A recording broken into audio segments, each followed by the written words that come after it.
just getting used to this. It's a little higher, the center of gravity. Oh, okay. Does it lean on you when you get in the corner? Well, I got it right as softest as possible. So if it's a little off camber, the slightest motion I can detect, and I just slow down. I mean, I don't know how far, but I've seen enough YouTube videos where you don't want to go too far. It's got to be fun. It's so predictable, when somebody's going to roll it. Yeah. Well, and you might find that with just one of you in it, you might want to stiffen it up one. Yeah. You can always go back. Yeah, I carry my tools on this side to offset my weight. Okay. So it's pretty even. I should take it to the scales.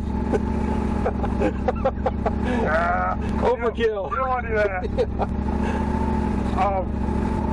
If we go on out this way, this trail goes through it. It's a pretty neat little canyon. It's got a lot of this glittery stuff in it. Okay. You want to try that? I'm game for it, yeah.